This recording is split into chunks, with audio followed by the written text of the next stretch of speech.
All right, baby. We are live, but we're going to let it breathe just for a moment to bring on Facebook, and we'll get things started here. An interesting day. That's kind of putting as positive a spin on it as I can. Welcome in, everybody. This is, of course, the Mile High Huddle podcast. I'm your host, Chad Jensen, and with me is my fellow football priest. You know him, you love him, Zack Kelberman. Zach, sometimes the role of any priest, the job is to help exorcise the demons. And right now, there's a lot of Broncos fans across the fruited plain, nay, around the world, Zach, that are scratching their heads, that are going, what the heck is going on here? We're expecting this team with 20 some odd million, and they freed up 11 more with Quinn Minor's restructure to go out and bring in some new talent. Instead, what we got was a bunch of re-signings. They cut Dre Greenlaw and said adios to John Franklin Myers. What's been your gut reaction to day one of free agency? I saw someone in the comments, Max Rio, saying, "Give it to us straight, Zach." And I would love Max to go on some fiery rant. I'm a little tired today, just full disclosure. So I don't know how much ranting I'll be doing, but I'll say point blank, period, Chad. It's still early in the process. I don't want to overreact too much, but it's objective to feel like the Broncos got worse today. Plain and simple. They didn't gain any outside free agent, not a single one, and they lost two key players. They one we knew was going to be gone, and John Franklin Myers. Dre Greenlaw, though, we had some hope left that he be resigned because they want to move on from Alex Singleton. But that's where they devoted their money to. They gave over $20 million guaranteed to Adam Troutman and Alex Singleton while making no outside signing. So for today, the Broncos got worse, and they didn't do their franchise quarterback, Chad, any favors whatsoever. I think that's a fair way to put it. It's hard to argue today that they got better relative to the 2025 roster, only because not because I don't like J.K. Dobbins and not because I don't like Alex Singleton, but because you lost more players than you gained. And the two players that are gone now, one, John Franklin Myers, gave you 14 and a half sacks over the past 2 years. And by the way, he got the bag. So congrats to him. He's been working hard to get that. Tennessee gave it to him. Well deserved. And then, of course, Dre Greenlaw, he was on the roster and they released him. So with that, it's kind of like, well, it's a starter. So two starters gone, even though they basically had turned the page. They had decided, Zach, that by bringing back Justin Sternad and Singleton, we knew what Sternad's wishes were. I want to be a starter. There was three is a crowd, basically, right? So yeah. Greenlaw's the odd man out, but he was a starter. He was the guy with that physical edge and the guy they talked about all the time. The great experience he brings and the intensity and all that. So it's hard to argue that they got better. But, Zach, they did take care of some business on the first day of legal tampering. And, like, getting J.K. Dobbins back, I understand people are disappointed that there were no swings at Kenneth Walker III. They were in on Travis Etienne, but they weren't willing to go as high as the New Orleans Saints. And honestly, Zach, I'm glad. I would rather the Broncos not spend that money on Walker, not spend that money on Etienne, bring back J.K. Dobbins, and wait to see how the running back market settles, even if it means waiting until the draft to take a running back. My biggest disappointment today, and then I'm serving it back to you, is that they apparently had zero interest in Tyler Algier. That was weird. Yeah, when it comes to Dre Greenlaw, it's not the fact that they cut him that's my issue. I mean, he was objectively the worst inside linebacker at times last season, at least below Sternad. He was deficient in some areas. He also couldn't stay healthy. My problem is that the plan is to go forward with Sternad and Singleton, to run it back and maintain the status quo. And that's exactly what they're doing at running back. And we don't really disagree often, Chad, on here, but this is maybe a situation where we slightly disagree. I would have tried a little harder. I would have thrown a little more money at the position because you want to raise the floor and the ceiling. Dobbins is great when he's healthy, but the ellipsis there, the ... is he never really is. So I would rather pay a little more of a premium and ensure that position is well and taken care of, only to help out Bo Nix, because that's should have been the goal from the outset this offseason. No, I think it's fair to have those doubts. I mean, as great, and I use great purposefully, as J.K. Dobbins is when he's healthy, he's not healthy often, right? He's yet to play an entire season in the NFL, been in the league since 2020. My hope, And my friends like Michaela Parker, she say, Chad, you're putting lipstick on a pig here. And maybe I am. But my hope here, Zach, is that you got to remember last year, J.K. Dobbins, he arrived the middle of June, which was literally like the last day of the offseason training program. Then they hit that 6-week NFL summer. Then it's training camp. My hope is that this time around, Zach, he'll have the full offseason to work with Bo Lowry, Dan Dalrymple, the Broncos, kind of cutting edge, top shelf player wellness, strength and conditioning throughout the offseason. And that somehow makes a difference in terms of that lower body, soft tissue stuff that has plagued him, Zach, his whole career. But I get it. You guys know my ideal solution was to get another running back to pair with J.K. Dobbins as your first and second down guy and let R.J. Harvey be the third down guy, run around, move around, freedom to do that. So I am disappointed that they didn't get one of those guys, including Rico Dowdle, who's off the board too. Eric Holt, what's up, bro? Good to see you again tonight, brother. Thank you for the super chat. He says, what's up, fellows? Really disappointed where we're at, that we are running it back. Sorry. We are playing it too safe, wishing for one heck of a draft. Go Broncos. I know it feels like it right now, guys, because everyone had so much anticipation, thus some expectation, and to go, it opened this morning Mountain Time at 10 a.m. So we're 8 hours into the legal tampering window. The Broncos have yet to sign an outside person. So right now, Zach, it might feel like it's never going to happen, that they're just going to bring back everybody from the 2025 roster and then draft some dudes. But I assure you, Scouts honor, promise, they are going to sign some guys. It just doesn't appear, Zach, it's going to be any of those tier 1 guys. No, but there's still some talent left on the board for sure. I believe as of right now, David Njoku, Dallas Goedert, Romeo Dobbs, who I know you're not crazy about, Chad, but at least he's a receiver. At least he would help out the offense. There's Devin Lloyd, the inside linebacker, still on the board. I don't know if the Broncos are going to go after him now, but it's just a matter of being aggressive and not being too conservative, not sitting on your hands. I thought, Chad, with the Super Bowl window wide open, you're still on Bo Nix's rookie contract and Russell Wilson's contract off the books as well, that this would be the year, the offseason, where they would be a little more aggressive. I don't mean reckless. I don't mean treating it like Madden and signing every player under the sun, but you could have picked out one premier free agent and got him under contract today. That's what bothers me. Well, and if you think about it, they had roughly about $20 million in effective cap space before they restructured Quinn. Quinn gave him 11. So there's 30 some odd million. Then they released Dre. That gives them another 6 million. So they're now sitting somewhere, Zach, a little bit north of 30 million in cap space. Now, they've got a couple of new contracts, well, several new contracts. You got Sternad eating into that. You got Troutman eating into that. You got JK and you got Singleton now eating into that, which, by the way, have you heard the terms yet of JK's deal other than 2 years? No, I haven't. I wouldn't imagine it's for a lot of money, but I have not heard the official terms. I think it'll be a little bit of a raise. He basically signed for just under 2.1 million last year, 1 year deal. I think he'll get a little bit of a raise. But my point here is, did they free up that money to what? Just make room for some raises across the board? Because Singleton got a raise, obviously, $7.5 million, something like that per year now. Sternad got the raise. Troutman got mega raise. I mean, that's the one move. Like, the one doom and gloom move that really pisses me off, where I'm going to be right there in the doldrums with the large swath of Broncos country, Zach, is the Troutman deal. And then reading his comments, I think it was Chris Thomason, the Denver Gazette? Bidding war. I don't care what PFF says. I'm one of the best blocking tight ends in the league. No, you're not, dude. Sorry. So that one bothers me. But my point is, with they freed up all the cap. They're not using it, at least not on outside guys. Bro, he literally said 4 or 5 interested teams were talking to me, and there was a bidding war about to break out if the Broncos didn't sign me. Okay, Adam, show me one team where you would have got even half of that from. I'll wait. Sam Bam, brother, great to see you. A dear member jumping in with a generous super chat. Thank you, really Sam. Appreciate you, big dog.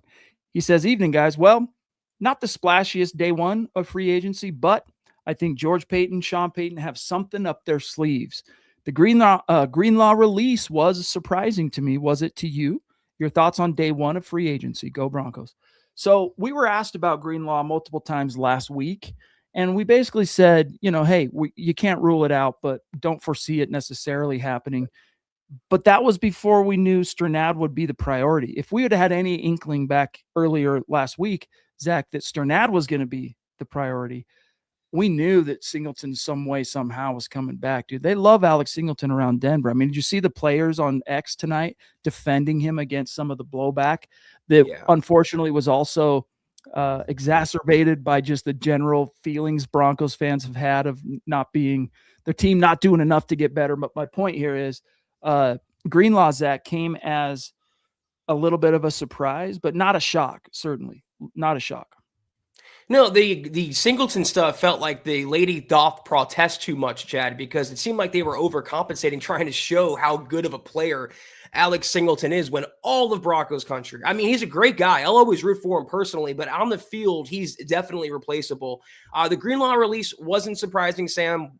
Like Chad said, we could have seen it going either way. I thought they would give him one more year. So I guess I was wrong there, but I just don't like the plan in place, which is basically to run it back with the incumbents. You're relying on a 30-something-year-old Alex Singleton coming off of a multi-injury situation and also cancer, and then Justin Sternad, a career backup turned starter now. That's not the best situation for an inside linebacking core to me.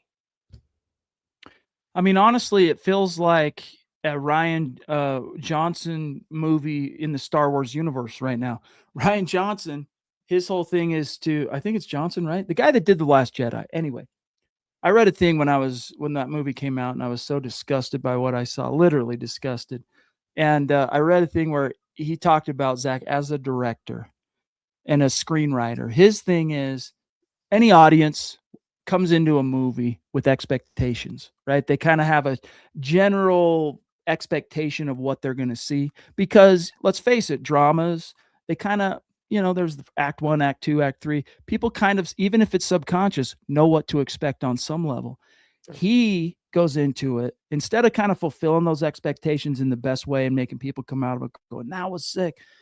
He goes into it purely, Zach, to subvert the expectation. And sometimes I think that could actually work great for a director. In an established canon thing like Star Wars, not a good idea. The Broncos, Zach, are a little bit like Star Wars. It's obviously a well-established canon. Fans have an expectation that the Broncos were going to make some moves. They have yet to do that. And it's kind of weird that they waited till day one of legal tampering to get some of these deals done. And even yesterday, the last day before legal tampering, to get Sternad brought back, all that stuff. And it's like, why are we waiting so long? These were your own guys. You could have done this at any point in the process. All right, Boise man, brother, dude, back-to-back nights. Stoked to have you in the conversation, big dog, and being a member. Thank you again for that, brother, in the super chat. He says, Zach, teams competing for a title should be willing to make moves and improve. Only day one, but dang, can we get some exciting moves? If we don't get an inside linebacker stud, I'm going to lose it. Yeah, I don't think they're spending for outside linebacker. They just spent whatever, 14 million per year, basically, to bring in Sternad and Singleton, off the top of my head, roughly speaking, Zach. Yeah, I think you're going to keep holding your breath, Boise, for this to happen. Devin Lloyd is right there for the taking. I've heard bupkis about the Broncos being interested. They really want to run it back. They truly like Singleton. They like Sternad, and they might draft one next month, but I don't think you're going to get a stud linebacker on the open market. And really quickly, my whole problem with this, taking the status quo, Chad, and taking such a backseat, sitting on your hands, to me, it kind of smacks of arrogance. Like the Broncos truly feel they don't have to make any moves. They're good enough where the entire league can go out there and spend money, but we don't have to. We have good enough players where we can win on our own. I don't like that. You don't have to build your team through free agency, but it's meant to supplement your team. And the Broncos did not do any of that today. Kind of sounds like Sean Payton when you describe that, maybe we shouldn't be too surprised. However, he's been pretty aggressive in 2 of the 3 off seasons, not counting this one. So going into this off season, Peyton's been aggressive. 2023 last year, the 2024 one, Zach. Again, I defy you right now, off the top of your head. Anybody in the chat, name me a player they signed in 2024. I know a couple off mine, but that's kind of where we're headed with this one. Broncos guy, dude, thank you for being with us tonight, big dog. Appreciate the support on super chat. He says the arrogance of Sean Payton will be the downfall. We played the second easiest schedule last year Next year is harder, and we didn't get better at any position. Yeah, there is that. And it's kind of like Sean Payton once again is kind of like, he's the smartest guy in the room. You expect him to go left. So just because you expect him to go left, he's going to go right. Not necessarily, Zach, because right's the best way to go. It's simply because that's what you expect him to do. We call that a contrarian, and I personally don't like those people too much, but it's not just Sean Payton, to be fair. He might be calling the shots, but he's not the only one helping to pick the groceries. George Payton deserves some blame for this as well, Chad. Historically, he's been a very conservative GM, and that's clashed with Sean Payton's aggressive tendencies. George Payton still has some power left in the building. I think it's arrogance all around, and I don't appreciate it as a podcaster. It's fair, and that's been the thing with Sean Payton is the seasons are great. The actual football turns out pretty nice, but the off seasons are maddening, man. They can be. Yeah.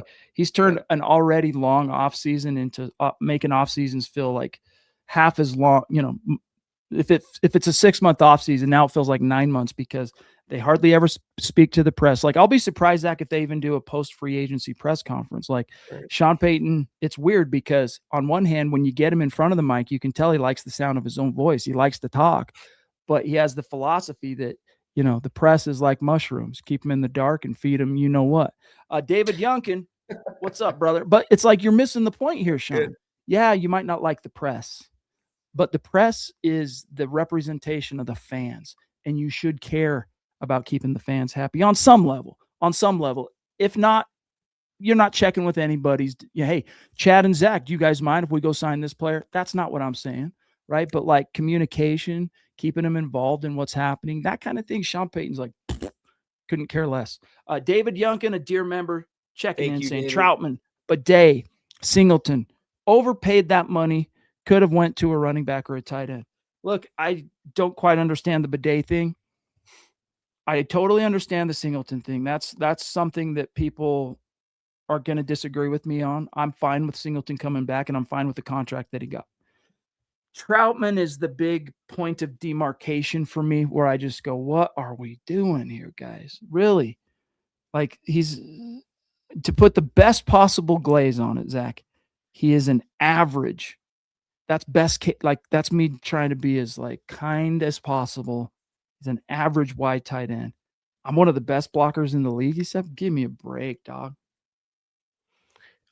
David, yeah, I think the Tyler Bidet thing and some of these other players, especially Adam Troutman, exemplifies what I just said.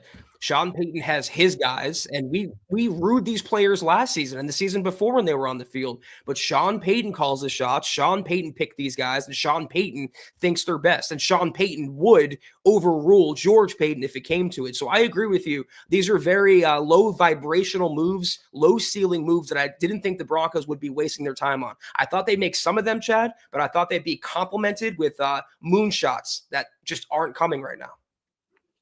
The only thing we know from, and you correct me if I'm wrong, Zach, but from monitoring the wire closely all day long, other than Etienne, were they really in on any of these moves that you're aware of? Because that's the only thing that we have some solid verified reporting. Other than Dobbs is still up there. And then what's that? The Niners backup? Kendrick Bourne. Yeah, they lost out on him too. Why? Not why did they lose out? Why are you interested? You got freaking right. Little Jordan Humphrey, dude. Just bring him back. You don't need that guy. It's not going to give you some kind of massive upgrade. So yeah, it's a weird kind of vibe right now emanating from Broncos HQ. And look, for all we know, they've been in on a lot more deals than we realize, and they've just kind of had their limits that they haven't been willing to pass and all this. Again, I'm not mad that they didn't spend upwards of whatever it was, Zach, 15 some odd million for Kenneth Walker and what Etienne got. I'm fine that they eventually said, now we're going to take a step back and not spend all that money. We're going to bring JK back. But what's the other plan? Because JK can't be the only plan. As much as I love him, as much as I think he's a great, great fit for this team, you just can't rely on him being there for the full 17 games. And if they're thinking, well, yeah, we know that. That's why we have RJ Harvey. Once again, flawed thinking, because from an efficiency standpoint, he was one of the bottom 5 running backs in the NFL last year based on the number of touches he actually got. Taylor Christensen, brother. Great to see you, big dog. Dear member, checking in on Super Chat saying, fellas, other than J.K. Dobbins, I'm super disappointed so far, to the point I want to bust my teeth out. Has to get better after today. George Payton, I'm questing, Questioning. questioning. Yeah. Okay. Thank you. Thank you. Zach, your thoughts here for Taylor. Well, I want to just talk about the receiver thing for a second. You're right. It says something that they're even targeting Kendrick Bourne. It says something else that they lost out to the Cardinals of all teams for Kendrick Bourne. But they're shopping in the clearance section, Chad, when they should be aiming in the luxury section. I don't understand why they're not taking bigger swings. I don't understand why they can't close a deal. You asked what deals George Payton's been in on. Reportedly, it's every single one. Every single one that's come out, we've heard reports from Mike Kliss or somebody else that the Broncos checked in, the Broncos were in on it, but they lost out. I'm so tired of that. At some point, it's not due diligence, it's failure as a GM to close one of these deals. If you're in on it, you have to win one of these. It helps out your team. Yeah, you would think that at some point competitive pride would take over on some of these situations. Jesus. I mean, hey, a few years back, you did what you had to do to get Zach Allen to sign. Like, he had plenty of suitors on the open market. So there is some kind of feeling, and I understand it. There is some kind of feeling, Zach, that we're kind of operating from a maybe not a superior posture, but we're in good shape as a roster. And there's a lot of truth to that. Real quick, Zach, before we move on to the next chat here, we can't forget they were one Bo Nix fracture freak injury thing away from likely going to the Super Bowl, and there's a reason for that. We can get out into the weeds. No one was talking about this, by the way, last season when the Broncos were winning 11 straight. By no one, I mean Broncos fans. But we can get out into the weeds and go, oh, they had an easier schedule last year, and it's going to be harder this year. Yeah, all that, there's some truth to that. But Zach, they didn't win 14 games and a playoff game by accident. Okay. And if you want to talk about easy schedules, okay, fine. I present to you the New England Patriots. That was an easy schedule. They faced exactly 2 plus 500 teams. Both of them were the Buffalo Bills. They split down the middle. So my point here is the Broncos are in good shape. They got the foundational cornerstones, right? The quarterback, the left tackle, the edge, the corner. They're really good up front on both sides of the ball. They got really good coverage in the secondary all around. They just bolstered their linebackers. What we care about at this stage, and I acknowledge all that, where's the help for Bo? Where's the Bo Nix help? That's what, and the reason why, Zach, fans are feeling a little irritated, unheard, and discombobulated after day one.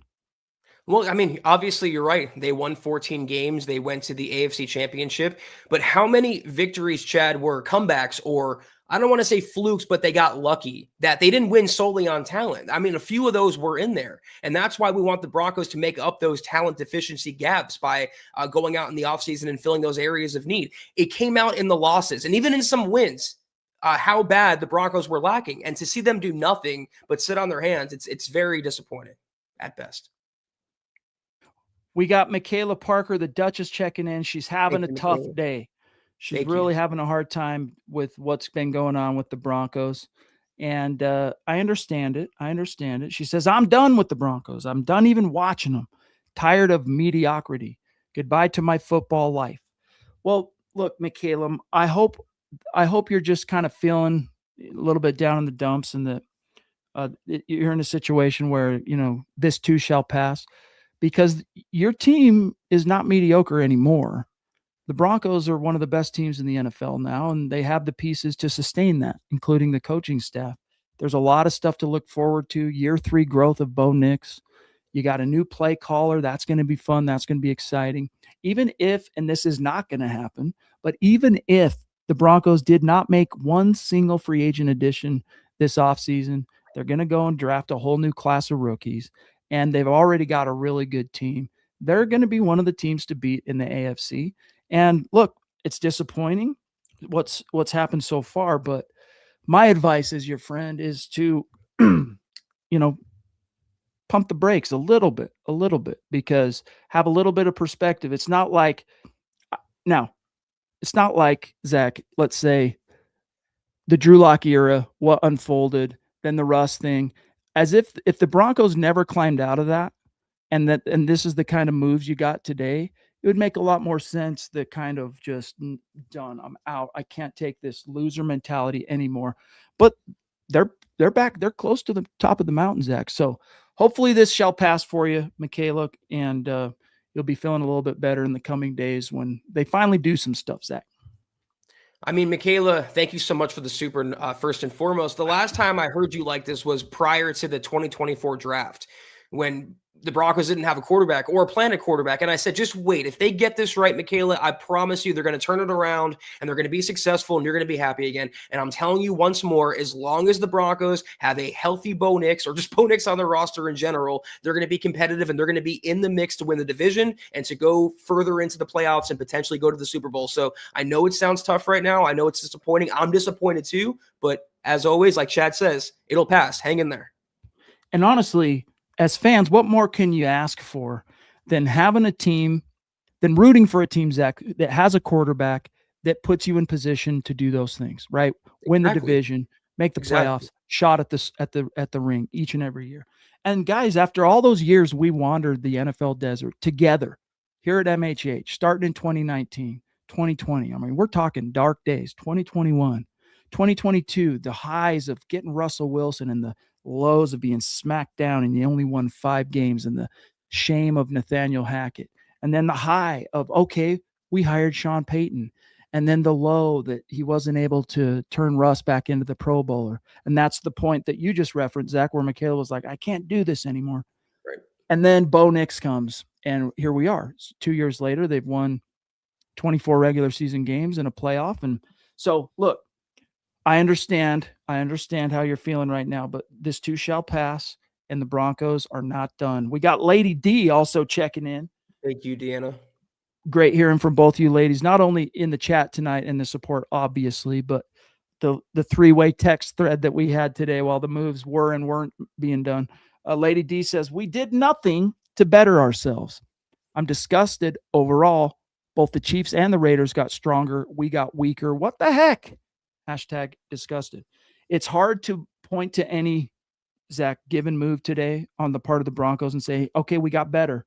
Because what they did is they just basically took care of the base, the guys that, that were already not on the roster because technically they're hitting free agency, but, guys who were key players for the team last season. And I think that's part of the reason, Zach, she's kind of highlighting this, why fans are going, what the heck? Because the Chiefs and Raiders, they've been busy today. They've been making moves. Yeah, I do like, obviously, the Chiefs got Kenneth Walker. It's going to help their ground game. But what the Raiders done, they signed Linderbaum. They signed 2 inside linebackers. That's what you do. You when you have the cap space or you have the needs, you go out there in free agency and you find the players that can best fill those needs. They don't have a quarterback, though. That's the difference between us and them. And the Broncos also swept the Raiders and the Chiefs last season. So we have to also keep in mind the Broncos, like this is what Chad was saying earlier. It sucks today. It's disappointing. But this is a team that was still a quarterback injury away from going to or potentially winning the Super Bowl. Just because they lost out on a few players, it doesn't mean the run is over with. It's just getting started now. The window hasn't slammed shut, and it's still early enough in free agency. And that's coming from someone who is disappointed as well. It's still only day one. If they go out there and an hour from now and acquire Jalen Waddle, everything will be forgotten, and we'll all kind of rue having these conversations. So thank you, Deanna. But like I told Michaela, like Chad said, hang in there. It's going to get better.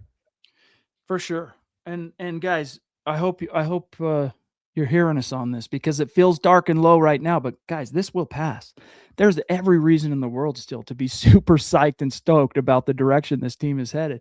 Wow. The ladies of MHH are showing out with awesome support tonight. Not everyone's feeling great about everything, but the support is amazing. We got Shannon checking in from the top rope. All 3 pivotal Mount Rushmore superstars, dear members, and really close friends. Shannon says with a very generous super chat, hey, Chad, Zach, and Broncos country. She says, a bit disappointed, but we still have Bo. And we just made it to the AFC Championship game. The Broncos aren't desperate. The sky isn't falling, even though today wasn't ideal. Still bleed orange and blue. And look, I'm not trying to please, in no way, shape, or form, anyone who's feeling this way, I'm not trying to shame anyone or any way, but this, I think, is the most constructive, productive, positive kind of mindset and posture to take with this right now. Not the greatest thing that you wanted to see day one. You had some hopes. You had some guys that you were, had your heart set on a little bit. Broncos didn't make it happen, but it's not the end of the world. Let's count our blessings a little bit with what the Broncos actually do have. Yeah, Shannon, thank you so much. I agree with everything you said here, but one sentence stands out, and I'll just end it on that note. We still have Bo. That's what I said a minute ago. As long as the Broncos have Bo Nix, they will be okay. They will be competitive. We all want them to help out Bo more, and I think they will. At some point, they're going to have to, either going forward or in the draft. But as long as you have Bo under center, man, you're in every game, and the Broncos are going to be fighting every season for the division, for the number one seed, and so on and so forth. And you're right. The sky isn't falling. It feels like it's the AFC Championship gut reaction around here. It's free agency. It's going to be okay. Yeah. So, let's count the blessings a little bit and look forward to what's to come. I mean, we'll wake up tomorrow, Zach, and it's still going to be the first wave of free agency. Like, second wave of free agency usually is kind of the second half of the week that we're in currently. So, I mean, technically, free agency hasn't even opened yet. None of these guys can sign a contract yet. That's Wednesday. So it's still early days. Love you, Shannon. Love you, Lady D. Love you, Michaela. You know this. Victory Time checking in again, back-to-back days, saying at this point, what signings would get you guys excited? For me, I want to trade for Chris Olave, Garrett Wilson, or Jalen Waddle so I can feel some happiness. That's part of it too. I think, Zach, some of the withdrawal that fans are feeling right now is, you lose football. It kind of governs the rhythm of your life from July to January. You lose out on it, and you're kind of hoping to get a little bit of that feeling back, a little bit of that spark back by what they do in the free agent period and what they do in the draft. And when they don't do anything, you're like, what the heck, where's my football? It feels like what the heck's going on? Well, let's address the elephant in the room as to why the Broncos seem a little tentative as to not making trades. And that goes back to one person and one person only, Russell Wilson. I truly believe, and I can't verify this, it's all my speculation. I truly believe George Paton got so burned and ownership got so burned by the trade for an extension of Russell Wilson that they have not approached a deal like that since, a blockbuster type deal. And trading for an Olave or a Garrett Wilson or a Jalen Waddle would qualify as a blockbuster. I would go, I hate to be crude. I mean, a lot of 6 to midnight talk in my head going on, Chad. If we can get one of these receivers, I just don't see it being that feasible with how the Broncos are approaching this signing period in this offseason. They genuinely like their roster. They genuinely like their guys, and they might add a few ancillary pieces or two, but they're going to run it back. Yeah. By and large. To answer the question, guys that are out there right now that I would still feel good that we took a step forward. David Njoku at tight end, even Dallas Goedert. I was really bummed that my guy, Cade Otton, got re-signed pretty quickly today by the Bucs, but those are a couple names. Now, running back, before I grab Phil here, guys, I mean, there's Joe Mixon, who's an intriguing player. I think he could maybe be a help to the Broncos, but he's now 30. And he's coming off a 2025 season that was entirely lost to injury, and he's used to making roughly $10 million a year. Probably going to have a hard time finding that right now because of his age and the fact, Zach, that he's coming off a missed season. So those are some of the names. We'll keep talking about it. But Phil, good to see you, brother. He says, good evening, Chad, Zach, and Deacon Scott. Well, it was a day of let's keep the base intact. Now, I still expect a splash soon. Buckham MHH for life, Broncos for life. I do too. Again, guys, are we talking like Godzilla splash? Probably not. Although there's still a few guys out there that could possibly, Zach, qualify for that. Like, as it stands, Bobby Okereke is still available.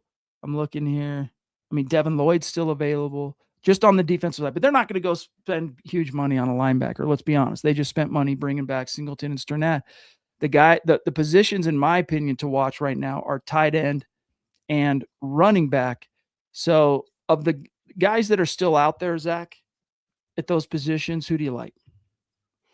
Well, one also, and anything right now would qualify as a splash because the Broncos have signed literally zero outside free agents. But another one to keep in mind maybe is Cam Jordan. I know he's getting older. He's 36 or 37 now, but he knows Sean Payton, obviously. He still has something left in the tank. And the Broncos might want to replace that veteran leadership they lost at defensive end with JFM going to the Tennessee Titans. But I don't really like other running backs out there, Chad. There's like Brian Robinson, but he doesn't do much for me. Romeo Dobbs at receivers out there. I know you're not a fan of him. That's basically it. They had their chances, the Broncos, and they didn't take them. And it's not so much that I'm not a fan of Dobbs. It's just that I don't see him offering anything really that they don't already have. And in fact, if you go out and sign a Dobbs, all you're doing is pushing the guys you've been developing down the depth chart. What's the point in that? Yeah. If you're going to bring someone in who's a clear CLEAR, clear upgrade, and or checks boxes that are currently unchecked by this current wide receiver room. So we'll see. I think that's also, pretty good mindset to have here, Phil. There's something coming. Is it going to be a big splash? Maybe not, but it's going to be splashes. The Broncos aren't going to sit on their hands the entire free agent period. We got Bones 4844 checking in. Bones, welcome. Thank you, pal. Says, why re-sign Dobbins when we all know he's not going to play a full year? I don't like the Sternad signing. He's been in the league way too long and nothing.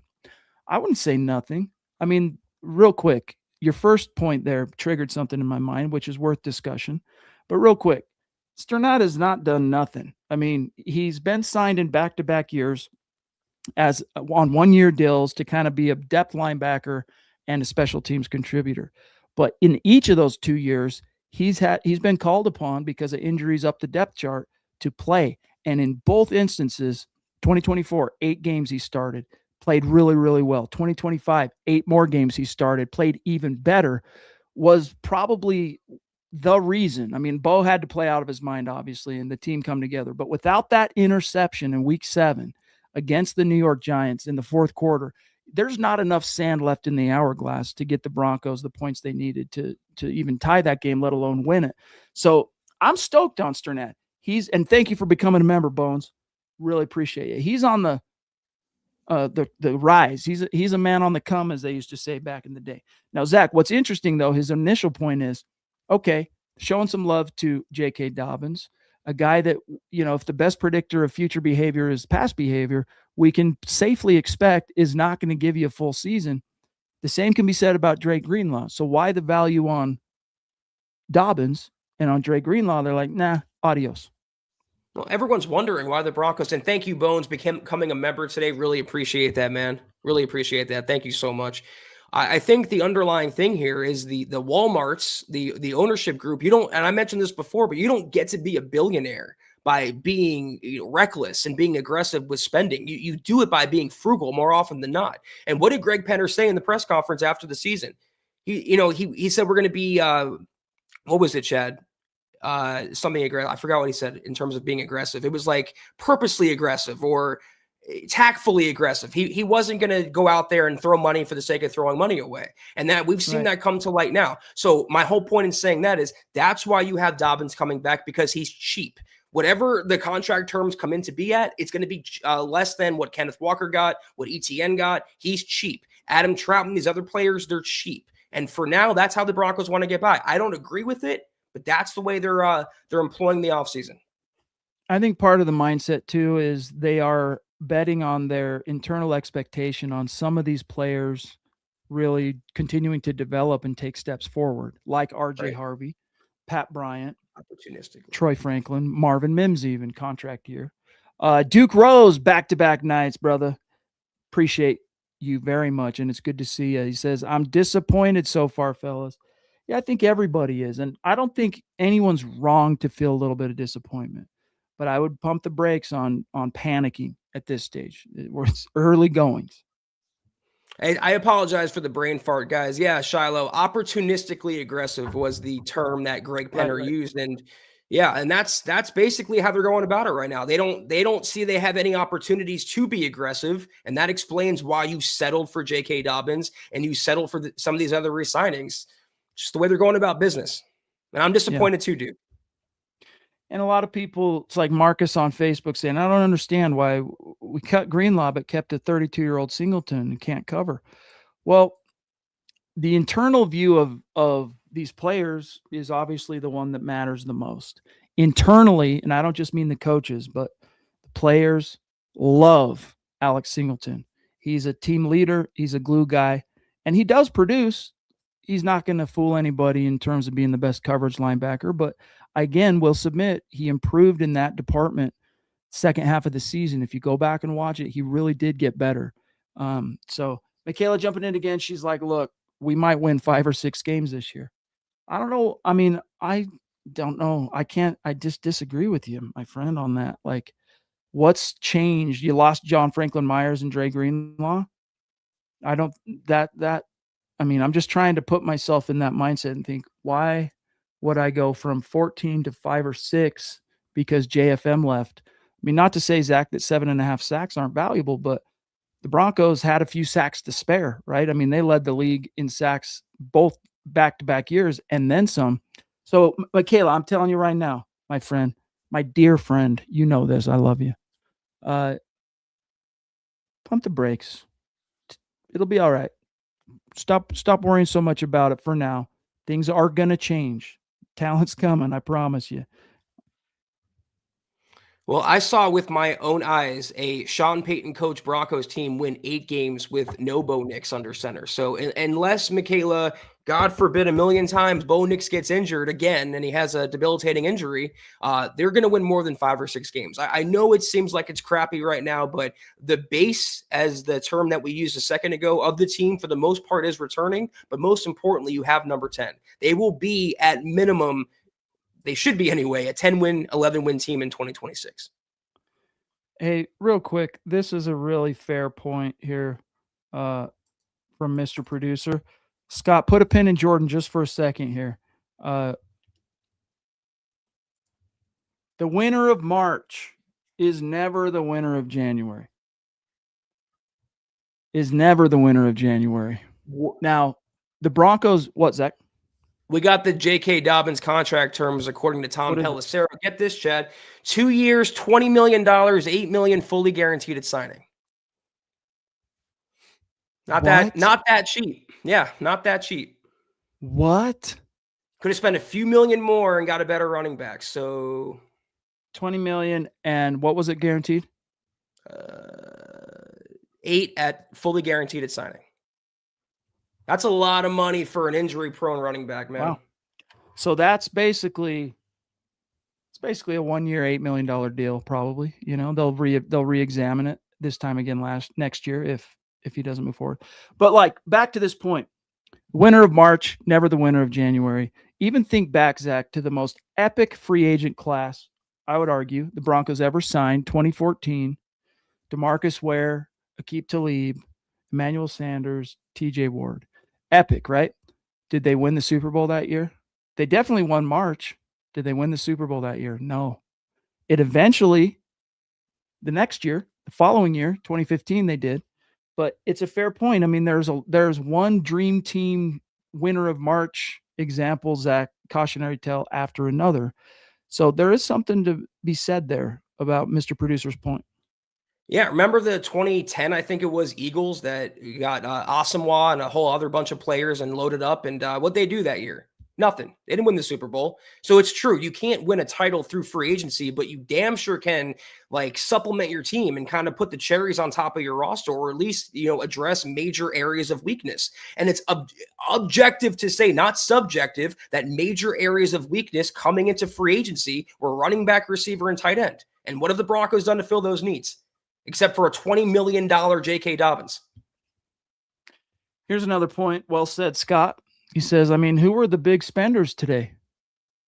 The Jets, the Raiders, the Titans. They might not win 14 games combined. It's a fair point.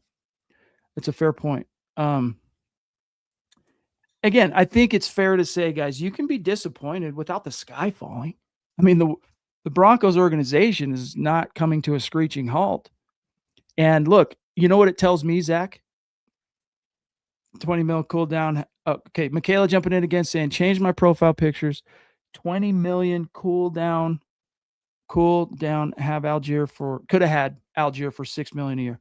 What that tells me, keep her up for a sec. What that tells me, Zach, the amount of money he got and why it was halfway through day one of legal tampering that the deal got done was he had a market. I think he ended up having a bigger market, and the Broncos wanted him back. So in these cases, probably with Singleton too, like why wouldn't they have signed him before? Because there's only one reason why it happened today. They wanted to see what the value was. They wanted to see what the rest of the league was thinking. And so that's where the NFL was. And if you look at it somewhere around there anyway, if you think about it, Zach, I mean, again, yeah, the injury thing, he played 10 games, but those 10 games that J.K. Dobbins played, he was one of the top 5 running backs in the NFL. So it is interesting, though. I think the Broncos, and again, my speculation, they ended up bidding against themselves with J.K. Dobbins, Chad. They struck out on everybody else. Dobbins knew that the Broncos wanted him back, so he could say, listen, you want me back? Pay me $10 million a year. Pay me $8 million fully guaranteed at signing. I don't know. You could have had Tyler Algier, like Michaela's saying here. I do agree with you here, Michaela. You could have had him for $6 a year. Said you're paying 10 for J.K. Dobbins. That's a bigger contract, Chad, than I thought Dobbins was going to get. Point blank period. Oh, for sure. Me too. I thought it would be something like 3 or 4 million a year, especially going off of what they paid him last year. Now, real quick, here's where J.K. Dobbins ranked in the NFL before the injury. He ranked 5th in carries, 5th in yardage, and 4th in the number of runs of 10 or more yards. So explosive runs. He's a top 5 running back when he's healthy. But that's what people are saying is like, when he's healthy, when is he healthy? That's what the Broncos really got to figure out. Now, if they're going to get a return, Zach, on that level of investment, man, they got to be working closely with him, and I'm sure they are, to get to the bottom of some of this soft tissue, lower body stuff, and really do use that expertise they've developed with Bo Lowry to keep this dude on the field. Jordan Tatum, thank you for your patience, brother. He says, is changing the play calling the key to unlocking the personnel? Clever. Interesting. In some cases, I think, Zach, what I'm most interested to see, guys, you got to remember, the only basis we have to go on, there's 2 things in terms of anticipating what the Davis Webb calling of the offense is going to look like. Well, we know what the scheme is. It's Sean Payton's offense. So that we kind of have an understanding of. Other than that, Zach, he called a game in the preseason last year. That's it. So a lot of it is projection. So all I can tell you, Jordan, is my hope when it comes to unlocking personnel is that the tight ends are going to end up being more involved. 3 things. Tight ends more involved in the passing game, Zach. A better efficiency with the deep passing, and then the run game, better efficiency there. Those are the 3 things that I hope for. Is there any way to know for sure? Not at this stage. Yeah, you're right. It's so early right now, and I don't think it's cyclical. I think both things could be true, Jordan.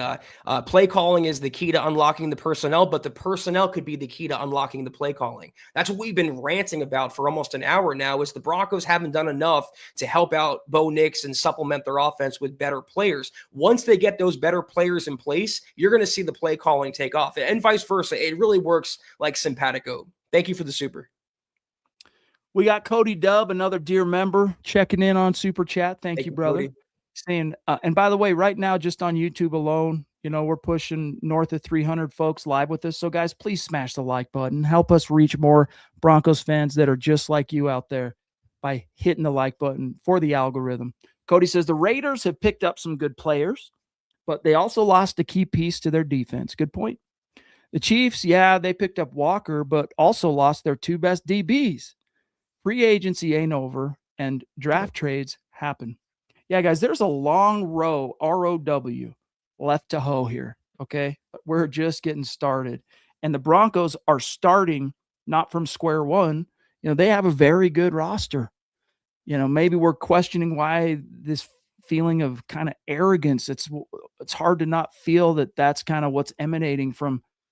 But I'm going to choose, Zach, not to view it as arrogance. I'm going to choose to view it as confidence, specifically confidence in Bo Nix. The thing is, though, both those teams got draft picks back for those players. It's not like they let them walk for nothing. McDuffie in the Kansas City's case and Max Crosby in the Raiders' case, you're talking about multiple first-round picks. So I understand what you're saying here, but the Broncos didn't get that back, and they lost 2 starters. So the sky is not falling. It's not time to press the panic button. The Broncos are still going to be a very good team, but it's also fair to say they should have done a little more today, and they might have overpaid J.K. Dobbins a little bit, just like Adam Troutman, because of it. Yeah, I'm still a little bit stunned at the amount of money they gave J.K. Dobbins. So what are the implications? What are the implications? We'll talk more about that. Thunder Snow, welcome, dude. That's a newer name, at least that I recognize on Super Chat. So welcome, big dog. Thank you for the support on Super Chat. Don't be a stranger. Says there has got to be a trade in the works to explain this approach. The Broncos need the cash. They need the cash. Expensive top-end receiver inbound. Very interesting. I mean, George Payton has always been, for the most part, pretty active, Zach, as a off-season guy. I mean, because he came from the background of both draft and pro side as far as personnel. He's never been one to sit on the sidelines, and he's the one, Zach, who likes to talk about we're going to be in on every deal. Doesn't mean we're going to close every deal, but we're going to be in on it. Da-da-da. You got to expect things are coming because things are coming. Is it going to be a blockbuster wide receiver trade inbound? That I'm not sure of. I'd love to see it because, again, at this stage, I get it. You've shored up the foundation. Got to be able to do that for Bo, but you really got to get him some weapons, dude. Like, come on now. That's what I'm saying as well. And thank you, Thunder, for the super and welcome to the party here. But you might see a trade, absolutely, especially because the Broncos, Chad, were awarded 2 compensatory picks today for the draft, number 256 and 257 overall. They could flip those picks, and I imagine the Broncos will make a trade, Thunder. But like Chad was saying, and I perfectly agree with, it's probably going to be for a player that's like a C-tier player or a lesser known guy. You're not going to be going out and trading for a Justin Jefferson or probably for a Garrett Wilson or Jalen Waddle. They will add more players, but don't expect any Madden superstar blockbuster type moves. Leo Chanel's still out there, as far as linebacker. But then again, so is Devin Lloyd. It's kind of interesting that Devin Bush got paid before Devin Lloyd. And what that tells me is the Lloyd camp is really asking for a boatload of coin. They're swinging for the fences, and the NFL's like, no. Brad Murdoch checking in, a dear member on Super Chat. Thank you, bro. Good to see you. And he says, good evening, everyone. I hate to see people throwing in the towel on a team that was a broken ankle away from the Super Bowl. Let's be patient, everyone. They know what they're doing. Go Broncos. Hey, look, generally speaking, like, I'll complain about Sean Payton and how it affects the press and makes this offseason longer and, sometimes how he snaps and this and that. But I do trust him, Zach. He's proven to me as the Broncos head coach, he knows what he's doing. And George Payton, no one's going to bat 1,000. I don't think any team in the NFL in January 2022, Zach, that was quarterback desperate wouldn't have made that trade that George Payton made to get Russell Wilson. So on one hand, it was a big mess up, but can you blame him for swinging? I mean, especially coming out of that 5-6 year period the Broncos had been in relative to the quarterback position. So I agree. Let's be patient, guys. Let's be patient. Trust the process a little bit, because when that move comes in, you want to be the one going, yeah, okay, yeah. That's what we thought. Yeah, Brad, thank you so much for that. And it's important. If anyone listening doesn't take it from Chad or myself, take it from Shannon or take it from Brad here that have said the same thing. Yeah, it sucks that the Broncos didn't do more today, but this is still a team that was within this close of making or even winning the Super Bowl, and they still have many of the same players left in place, including the quarterback. Let's just see how tomorrow shakes out, and if we can eat some of our own crow in a good way later this week. Yeah, it's like my grandpa used to have this phrase. I never quite understood what it meant, but like to say they were this close, he would say they were a stone's eye throw away from it. A stone's eye throw, which I never really quite understood, but that's how close the Broncos were. And so it's not like they're starting from some uber weak position roster wise. They're in really good shape. I mean, dude, they got they got a really good. I mean, even look at the AFC West, point to a better roster than the Denver Broncos currently. So they're just being smart in their approach. And as Fox family jumps in, I understand it, feeling bummed that we didn't go after a running back today, he says. But hopefully something's cooking in the background. Also, the second wave can get better deals too.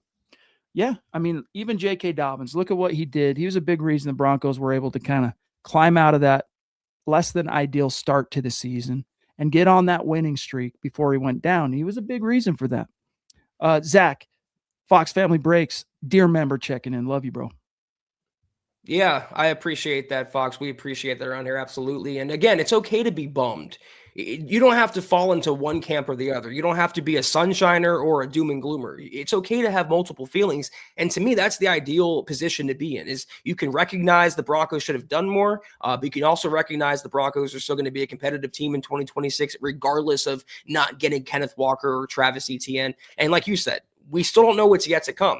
The Broncos, we can wake up tomorrow morning and they make some big trade, and it makes this wound a lot more easy to deal with. So thank you for the super, and it's important to keep this premise in mind. Heck, it could happen tonight, guys. Yep. I mean, last night, I was literally laying in bed after a busy day, worked from 9 to 9. I'm laying in bed, and the Broncos sign Nate Adkins back, So be on alert, man, because you're in that rare first 2 days, which they call the legal tampering window, which, by the way, if Adam Troutman's right and multiple teams were reaching out to him and he was going to have this market, why do we even have legal tampering? Like, why do we even have tampering as a rule? No one honors it. Sam Bam jumping in again. Thank you, bro. Thank you, Sam. I have full faith and confidence in Sean Payton and George Payton. Who do you think, though, will be John Franklin Myers' replacement? Any other free agents for the D-line or pass rushers available to go after? Go Broncos. Zach, I really think the Broncos are basically going to err on the guys they have in-house and the developmental factor. So you have Ioma Owazurike, who really played well last year, stepping up. And I think he's kind of going to be given the first opportunity, the first bite at that apple to step in for JFM. Problem is, he's just never going to be that interior pass rusher that JFM is. Savion Jones could be that guy, but it's really too early. We saw so little of him. I mean, nothing, basically 1 game, 2 games active, whatever, as a rookie. But I think they're betting on those guys developing, Zach. Never say never, but the draft as well. Yeah, that's what I was going to say. Savion Jones more than likely is the top in-house guy. There's also, I mentioned earlier, Cameron Jordan, the Saints legendary player. He's a free agent. I know he's a little older, but he knows Sean Payton can help fill some of that veteran leadership that JFM is taking with him to Tennessee. And also in the draft, Chad, maybe not number 30 or maybe number 30. There's Clemson defensive tackle Peter Woods. There's Caleb Banks. There are some interesting choices in the draft if they want to go that route. But I think in-house, like Chad was saying, Sam, Savion Jones was drafted for that purpose last season, and his time is right now. Well said. Well said. It's going to be fun to see how it plays out. Phil says, I'm guessing, of course, but the coaches must be feeling that our players will take a leap forward right along with Bo. There's also a possibility a big trade could still happen. Yeah, they're not done, guys. They are going to make some moves. Some outside players are going to be added to this roster, but it's probably going to be more on that 2024 kind of level of the second and third wave guys, unless, Zach, they have some big blockbuster trade that they've been working on, which is possible. It's possible. I'm just not going to expect it, so to speak. Right. Yeah, exactly. We'll see what happens, Phil. Thank you. All right, where are we at? We're at 58 minutes, guys. We're almost out of time here tonight. It's been great getting all this stuff off our chest, I think, and really just kind of getting it all out in front of us, analyzing it, getting out some of the emotions, and then also not so much a reality check, but a perspective check. And I really think those who are, Zach, still feeling really kind of down in the dumps and almost like this tone of betrayal somehow out there, count your blessings. Could be a Falcons fan. No offense to my dear friend Scott. I mean, the Falcons have not had the football god smile on them ever, right? The closest they ever got was that 28-3 Super Bowl. And then it's been some dark, dark days for them. Could be a lot worse. Count the blessings. This team is still, Zach, in very good shape. And so because they're in good shape, they're taking a more measured and strategic approach. It's hard to really fault them, if I'm being honest. The one thing that disappoints me the most, honestly, I'll say it again. It's not that they didn't swing for Walker. It's not that, Etienne or some. I still don't understand why they paid Adam Troutman the amount that they did. I can bring myself around on J.K. Dobbins and try and get to the bottom of that and talk to some people and figure out what that might have been about. But the Adam Troutman thing, that's one move I will just frankly never understand. And I guess we shouldn't be too surprised, Zach, because he's been a Sean Payton guy since Sean Payton got here, since before Sean Payton got here. Yeah, Deanna, thank you so much. $5 super, your second of the night, or definitely multiples. What bothers me is they didn't do anything to help Bo. I bleed orange and blue. I love my Broncos team, but we need higher play. And you're absolutely right to feel that way, Deanna. And as a vested Broncos fan, you're entitled to feel that way. I'm encouraging fans to be critical of the team, but not to fall into one extreme or the other. Don't be some blind cult member and love everything the Broncos do, but don't be, miserable and negative. Not saying you are, anybody else is, and just hate on and crap on everything the Broncos do either. They're right there in the middle. That's where you should be, Deanna. I think that's where you are, and it's okay to feel a little disappointed after how today went.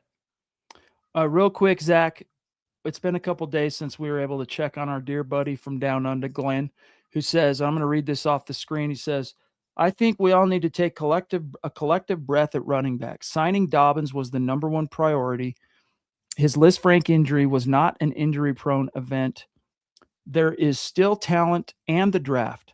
We have 30 million plus left, tight end, linebacker, and even running backs on the board still. The Broncos didn't free up all that money to sit on their hands. The re-signing deals have good upfront to limited overall. Let's freaking Bo, state of being MHH for life. Yeah, some good. I mean, we do know that a good chunk of that money they freed up has now been spent on retaining these guys, especially when you're paying Zach, basically $8 million guaranteed to JK on signing, and Alex gets $17.5 million over 2 years. And I just don't even ever want to talk about the Adam Troutman deal again. That's just the one that I'm like, what the heck, dude? Sam jumping in again saying, so as of right now, March 9th, 2026, at this point of free agency, the Broncos are at the very worst a 12-win team. And that's at worst. 12 wins likely wins the AFC West, but they still need some additions, no doubt. Yeah, I mean, I think that's a pretty fair estimation. Like, I'll go a little bit farther and I'll say, probably 10, 11 wins is the bare bones bottom for this team. And even that, Zach, you're in the playoffs. You might not win the AFC West at 10 or 11, but guys, this is a juggernaut roster. This is a roster that a lot of other teams covet and value, and the Broncos are just being measured.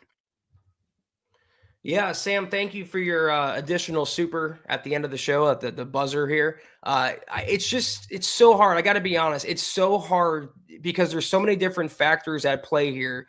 The offseason still has yet to play out. The draft, free agency for that matter as well. We don't know how the games are going to be aligned on the schedule. We don't know what the other teams in the division are going to do. It's so tough to say 12 wins or this or that. We didn't think the Broncos would win 14 games last year. We didn't think Kansas City would be as bad as they were either. So we just have to have confidence that Bo Nix gets healthy and stays healthy, because as long as he is, they will be in on it, and they will be more than likely closer to what you're saying here. But like Chad was saying, like I said earlier, I don't see any reason why, even if they don't add another player to the roster, I don't see why with a healthy Bo Nix they can't win 10 or 11 games at minimum. All right, guys, we got a couple of messages for you before we dip. Don't go anywhere. Thank you so much, guys. Another tremendous episode, as always, of the Mile High Huddle podcast. If you're not doing so, please follow us on X at the MHH Pod. You You can follow the main account on X at Mile High Huddle, Chad at Chad and Jensen, myself at Kelberman NFL, and Scott, our producer, at Scout Kennedy. If you guys want some merch like we're rocking each and every single podcast, check out MHHmerch.com and get you some. If you haven't done so yet, please drop us a like at Facebook.com/Mile High Huddle Pod. You can find us on Instagram at Mile_High_Huddle. If you haven't done so yet, please join the new MHH Discord server. The link is in the description below. If you're listening on Spotify or Apple Podcasts, make sure you're leaving your football priest a 5-star review for a chance to win some merch each and every single month. But if anything, y'all, please, please, please, very important, as always, that you subscribe, you like, you share this video and every video you see on the MHH channel. It really helps us grow and reach more Broncos fans, just like you. A mile high salute. Special shout out and just much love. All right. Much love to all our Super Chat Superstar supporters, dear members, helping us keep the lights on. And not everyone's feeling like $1 million right now, but this too shall pass. Let's keep things in perspective. But we love and appreciate so much each and every one of you. We'll start with the Duchess. Michaela, keep your chin up, keep a stiff upper lip. It's going to be awesome. Trust. Lady D, you as well. Appreciate you both. We love you. Shannon, also top rope super chat of the night. Thank you so much, my dear friend. Also, we got Eric Holt, Sam Bam Multiples, Boise Man, David Youngkin, Taylor Christensen, Victory Time, Tucson Phil, Broncos guy. Love it. Bones also becoming a member, by the way. Duke Rose back-to-back nights. Jordan Tatum. We got a shout out to Glenn's boy Jackson, so he can get the shout out down under. Let me see. Cody Dub, Thunder Snow, Brad Murdoch, Fox Family.